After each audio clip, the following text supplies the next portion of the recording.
Brothers లో ఆషాఢం KG sale మళ్ళీ మొదలైంది. మరెన్నో క్రేజీ ఆఫర్స్ ఖైదీ చేయండి ఆర్ఎస్ బ్రదర్స్.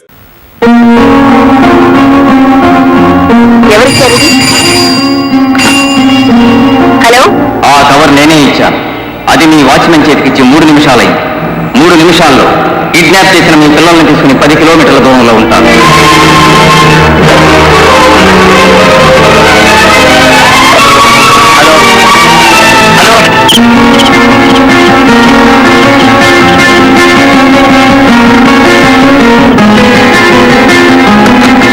ఎవరు మాట్లాడింది? తెలీదు. మన పిల్లలు ఎవరో కిడ్నాప్ చేశారు.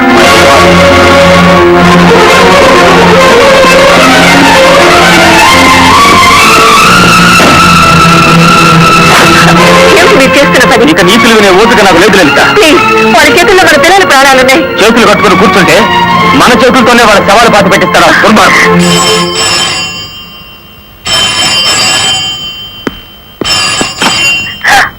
హలో,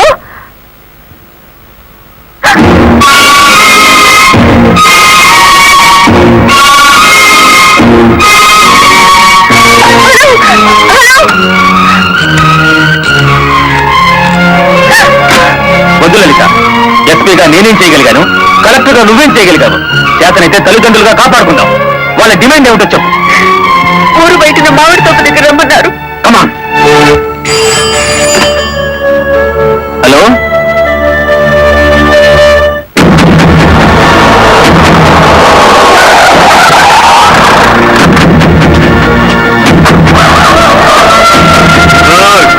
బుద్ధిగా వచ్చారన్నమాట. మీ రివాల్వర్ కి అందనంత దూరంలో ఉన్నాను మాజీ ఎస్పీ.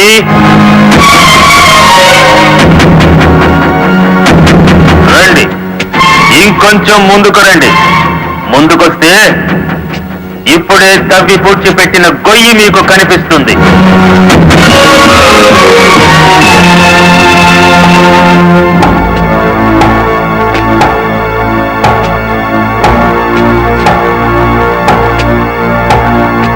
మీ భార్యాభర్తలిద్దరూ సరదాగా ఆ గొయ్యి తవ్వండి. అందులో మీ అబ్బాయి అమ్మాయి శవాలుగా కనిపిస్తారు.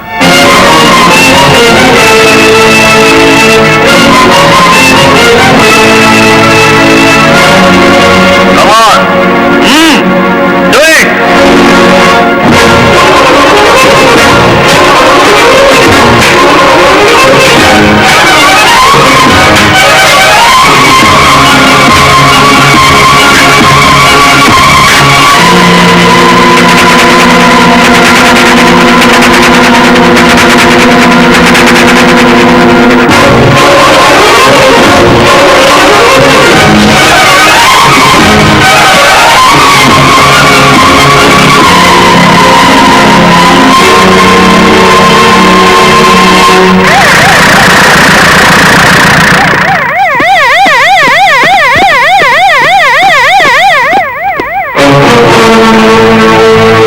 మీ ఉద్యోగం పోగొట్టాడన్న కక్షతో లాయర్ని ఇంత దారుణంగా చంపారన్నమాట.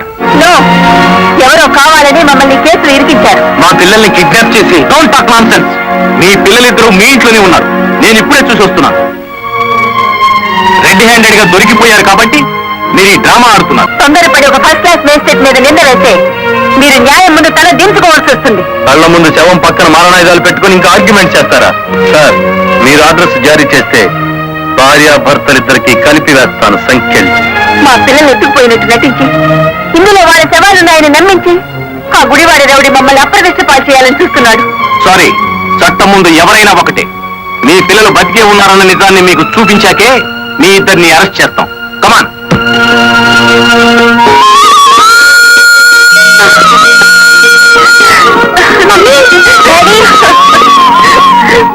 ఇప్పుడైనా మిమ్మల్ని అరెస్ట్ చేయొచ్చా?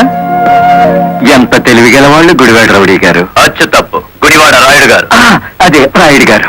కలెక్టర్ పిల్లల్ని కిడ్నాప్ చేసినట్టు నటించి మళ్ళీ ఏమీ ఎరగనట్టు వాళ్ళని ఇంట్లోనే పెట్టి లాయర్ మద్దతు కేసులో కలెక్టర్ని ఎస్పీని ఇరికించేశారు. వారేవా పోలీసులకు భయపడేటోళ్ళు ఇప్పుడు రౌడీలకు గుండాలకు భయపడాల్సి వచ్చింది ఏదేటి? ఎప్పుడు ఏ కేసులో ఇరికిస్తారో అర్థం కాకుండానే. అచ్చు తప్పు.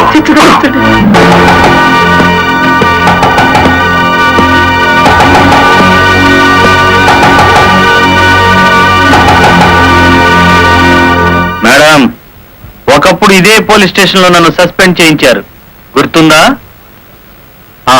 కాఫీ తాగుతారా? అఫ్ కోర్స్, నా అకౌంట్ లోనే.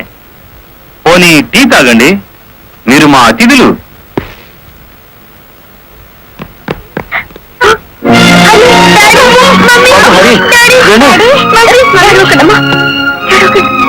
అంకుల్, మా డాడీని మమ్మీని విడిచిపెట్టాను అంకుల్. విడిచిపెట్టడానికి మీ మమ్మీ డాడీ జేబులు కత్తిరించలేదురా, పీక కత్తిరించారు. Madam, this is not your collector's office, కొంచెం తగ్గి మాట్లాడండి. అంకుల్, మా మమ్మీ డాడీకి ఏం తెలీదు, విడిచిపెట్టాను అంకుల్. వాడి కాలం మంచిది లే. వద్దంట, పోలే.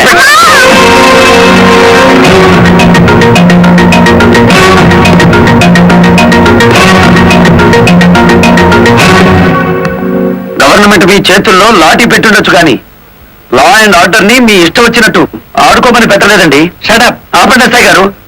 ఈ 100 గజాల పోలీస్ స్టేషన్ కి మీరు కింగ్ అయితే హైవే మొత్తానికి నేను కింగ్ని. అయితే ఏం చేస్తావు? అడుగు అడుగున బండి ఆపి మీరు చేసిన చండాలాన్ని డబ్బు తీసుకోకుండా ప్రచారం చేస్తాను. అస్సలు నిన్నే మూసేస్తే నేను విడిపిస్తాను. అన్న, దయచేసి పిలుపులో వరుస మానేయండి సబ్ ఇన్స్పెక్టర్ గారు. తమరెందుకు వచ్చారో చెప్పండి. నల్లకోటు నడిచి వచ్చింది అంటే ధర్మం ఇనుప పాదాల కింద నలిగిపోతుంది అని అర్థం. నేనెందుకు వచ్చానో తెలుసా? నల్లకోటు మాట లేని చెవులు వినకపోతే పిడికిలి బిగించి నాకు తెలిసిన న్యాయాన్ని అమలు చేద్దామని. కలెక్టర్ గారిని, ఎస్పీ గారిని విడుదల చేయండి. ఇవిగో బెయిల్ పేపర్.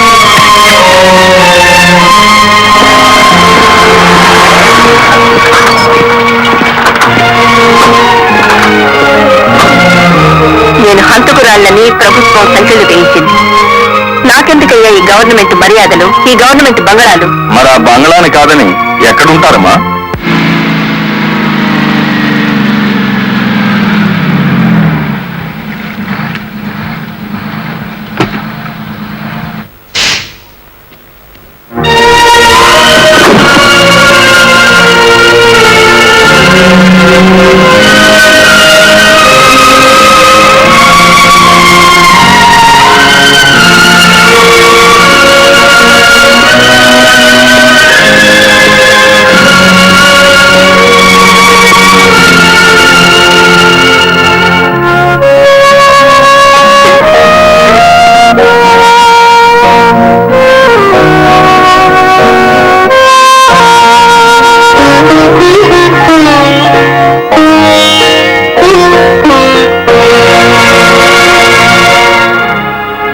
కాళ్ళ మీద కాలేసుకుని కూర్చునే కలెక్టర్ అమ్మ చాప్ మీద పడుకోవాల్సి వచ్చిందంటే దానికి కారణం నేనే అయ్యాను. నా లారీ అన్ని ఇల్లు కొని పెడతాను. ఆవిడ కావాల్సింది ఇల్లు కాదు, పరువు. పోయిన పరువు తిరిగి తీసుకురావాలి. కలెక్టర్ పరువు పాయే ఎల్లి దైవేరుపేటలో తొమ్మిది కదా, నా నెత్తి మీద పిడుగుపడ్డాడు కదేటి.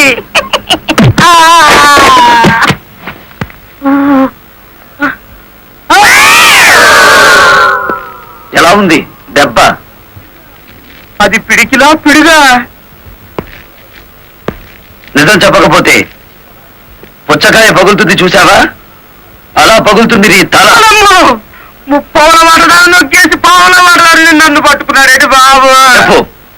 కలెక్టర్ గారిని మర్డర్ కేసులో ఇరికించింది ఎవరు? తెలీదు.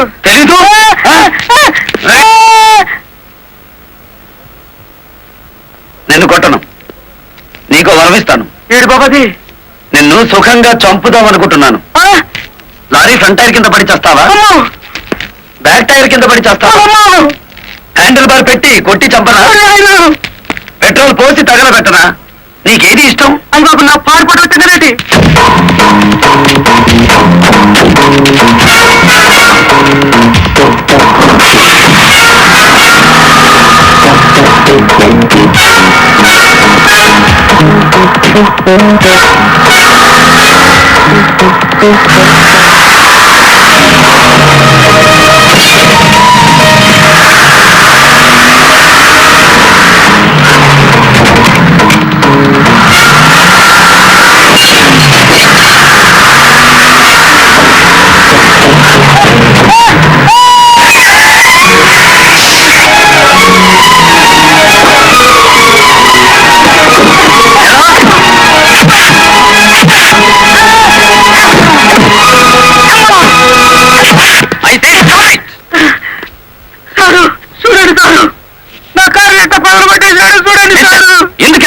వాడి సెకండ్ హ్యాండ్ కారుని కొడితేనే అంత గించుకుంటున్నాడు.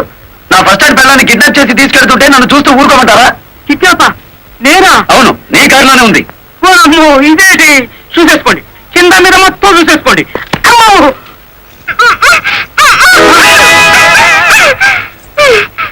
అమ్మో! నీ గుమ్మడ ఎలా వచ్చినాడా? నీ చేతులు విరిగిపోను. నీకు అక్క చెల్లెలు లేరన్నా? సమయానికి నా డ్రైవర్ మావ రాకపోతే నా బతికేమయ్యేది. ఎలా సచ్చినాడా? అమ్మో! నమ్మకం ఎస్ఐ గారు. ఆ నల్లరామూర్తి గాడు పిరికి పంద పోలీసులకు భయపడి మొత్తం చెప్పేస్తాడు. బెయిల్ మీద బయటికి తెచ్చేస్తే వాడి గుండెల్లో రైళ్లు పరిగెడుతుంటే బెయిల్ ఇచ్చేదాకా ఎక్కడ ఆగుతాడు? మరేం చేద్దాం? ఇంకో 10 నిమిషాల్లో పోలీస్ స్టేషన్ లో కరెంటు పోతుంది. 11వ నిమిషం నల్లరామూర్తి గాడి చావు కేక వినపడుతుంది. రే, ఆ ఏరియాలో కరెంట్ తీసేయండి. ఇదేంట్రా, అక్కడ కరెంట్ తీసేయమంటే ఇక్కడ పోయింది? ఊరంతా పోయినట్టుంది. వాడికి భగవంతుడే ముహూర్తం పెట్టేశాడు. నా మఫ్లర్ ఎక్కడ్రా? కొవ్వొత్తి వెలిగించండి.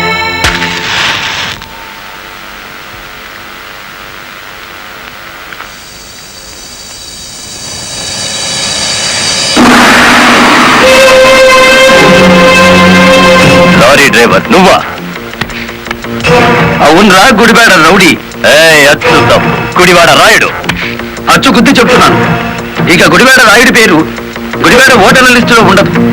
నువ్వు చంపుదామనుకున్న నల్లరామూర్తిని నేను స్టేషన్ నుంచి కిడ్నాప్ చేశాను. నల్లరామూర్తిని ఎవరో కిడ్నాప్ చేశారు సార్. స్టేషన్ సెల్లో నల్లరామూర్తిని నువ్వే కిడ్నాప్ చేశామనడానికి ఆధారంగా నీ మెడలో గొలుసు అక్కడ పడేశాను.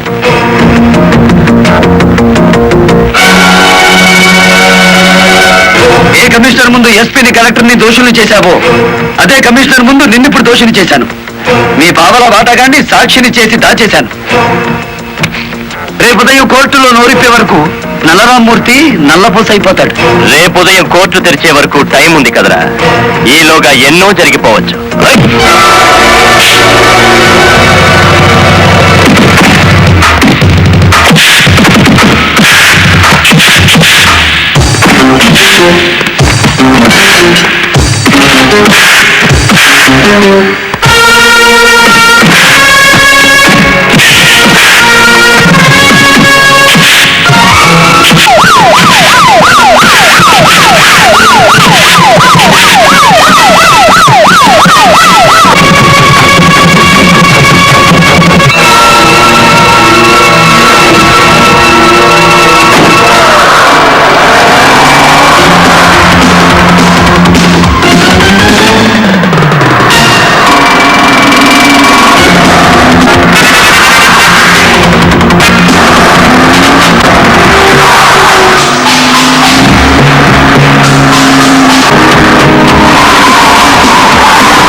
కారులో ఉంది గుడివాడ రాయుడు కాదు బాలమురళి, నేను.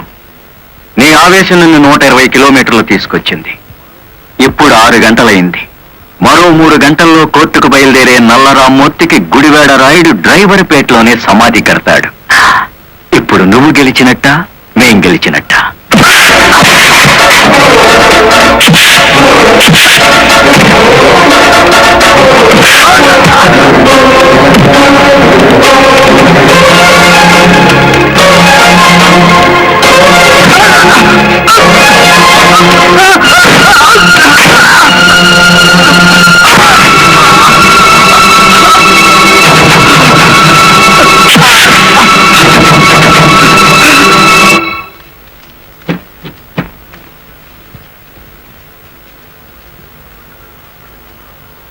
ఏ డ్రైవర్లను అనగదొక్కాలని పావలా వాటాదారుడుగా రంగనాయకులతో చేతులు కలిపేసినానో ఆ డ్రైవర్లే తిరిగి ముప్పావలా జీవితాన్ని నాకు ఇచ్చేసినారు.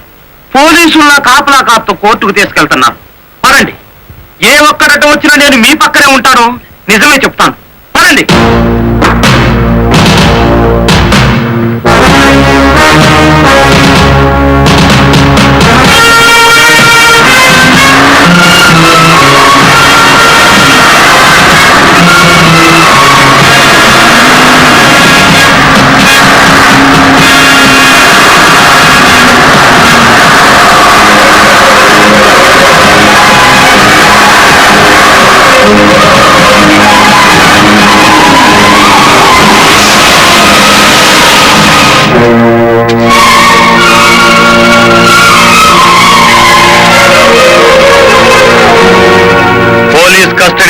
నుంచి తీసుకువెళ్లిన నల్లరామూర్తిని మర్యాదగా మాకు అప్పగించండి. నల్లరామూర్తిని మేమే స్వయంగా కోర్టుకు అప్పచెప్తాం. తమరు కుర్చీ దిగిన కలెక్టర్, మీ అడ్రస్ ఒబే చేయాల్సిన అవసరం నాకు లేదు.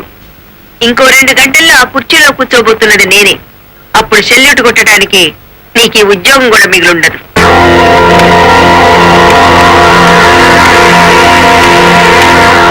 ఎస్ఐ గారు, ఇది అధికారంతో జరిగే పని కాదు. మీరు తప్పుకోండి.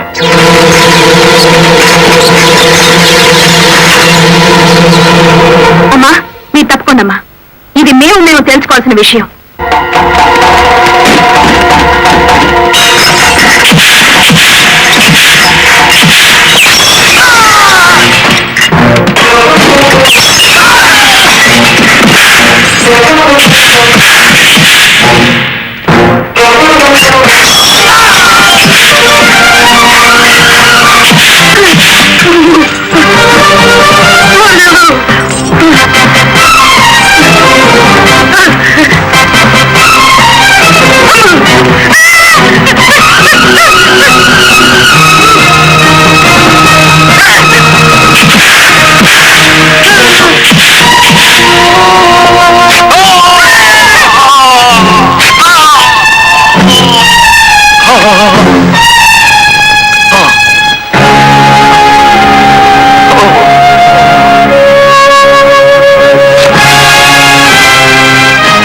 దౌర్భాగ్యుడా, కన్న తండ్రిని కళ్ళ ముందే కత్తితో నరుకుతున్న చెరించని నీలాంటి కొడుకుని బతకనివ్వడం పాపం గనక కాల్చి చంపుతున్నా.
ఇన్ని ఘోరాల కారకుడైన రంగనాయకుడికి ఐపీసీ సెక్షన్ 326 ప్రకారం యావజ్జీవ శిక్ష, గుడివేడ రాయుడికి ఐపీసీ సెక్షన్ 302 ప్రకారం ఉరి శిక్ష విధించడం అయినది. కలెక్టర్ లలితాదేవి, ఎస్పీ ప్రదీప్ కుమార్ ఇద్దరు నిర్దోషులని తీర్పు చెప్పడం అయినది.